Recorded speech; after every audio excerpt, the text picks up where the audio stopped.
Hello, I'm Alan B. Densky. I'd like to welcome you to my video series on self-confidence. My goals in this series are to entertain you and educate you about how to increase your level of self-confidence for any endeavor. In Chapter 1, we talked about how to increase feelings of self-confidence using systematic desensitization. In Chapter 2, we discovered that we get what we expect.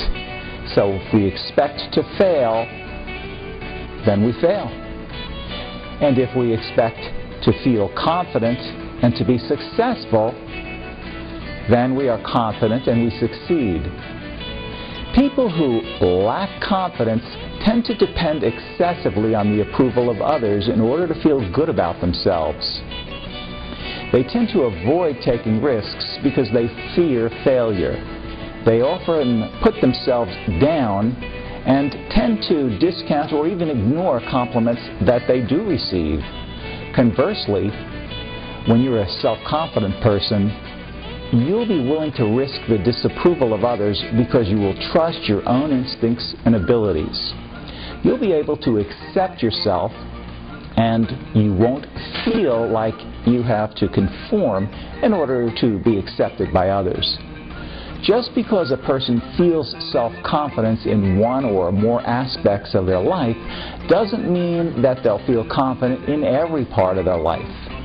For example, a person might feel confident about their athletic ability, but not feel confident when it comes to approaching members of the opposite sex, such as in a dating situation or social relationships. Many factors affect the development of self-confidence.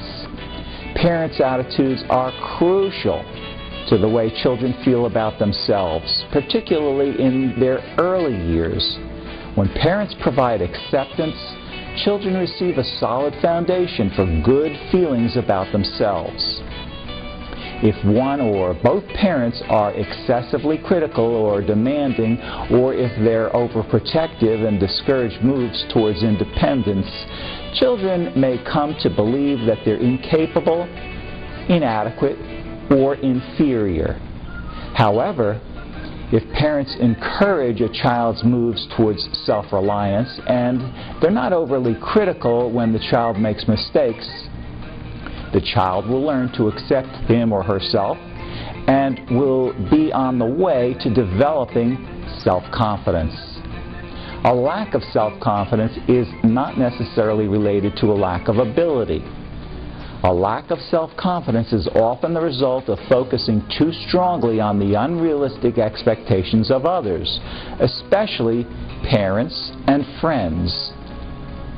In fact, the influence of friends can be more powerful than those of parents in shaping behaviors and feelings about oneself. In response to external influences, people develop assumptions. Some of these are constructive and some are harmful. Several assumptions that can interfere with self-confidence and alternative ways of thinking are: assumption: I must always be successful at everything that I do. This is a totally unrealistic assumption. In real life, each person has their strengths and their weaknesses. While it's important to learn to do the best that one can, it's more important to learn to accept the self as being human and fallible. Feel good about what you are good at, and accept the fact that no one knows everything or is an expert at everything. Assumption: I must be perfect and loved by everyone and satisfy everyone. Again, this is a totally unrealistic assumption. All human beings are imperfect. It's better to develop personal standards and values that are not completely dependent on the approval of others. Assumption: everything that happened to me in the past remains in control of my feelings, behaviors, and in the present. Alternative: While it's true that your confidence was especially vulnerable to external influences during your childhood, as you grow older, you can gain awareness and perspective on what those influences have been. In doing so, you can choose which influences you will continue to allow to have an effect on your life. You don't have to be helpless in the face of past events. Here are some strategies for developing confidence. Emphasize your strengths. Give yourself credit for everything you can do, and give yourself credit for every new thing that you're willing to try. Take risks. Adopt the attitude of, I never fail, because there are no failures. However, sometimes I learn what doesn't work, and once I've learned what doesn't work in a given situation, I can try something else. Use self-talk as an opportunity to counter harmful assumptions. Then, tell yourself to stop and substitute more reasonable assumptions. For example, when you catch yourself expecting perfection, remind yourself that no one can do everything perfectly, and that it's only possible to do things to the best of your ability. This allows you to accept yourself while still striving to improve. Learn to evaluate yourself independently. Avoid the constant sense of chaos that comes with relying on the opinions of others too much.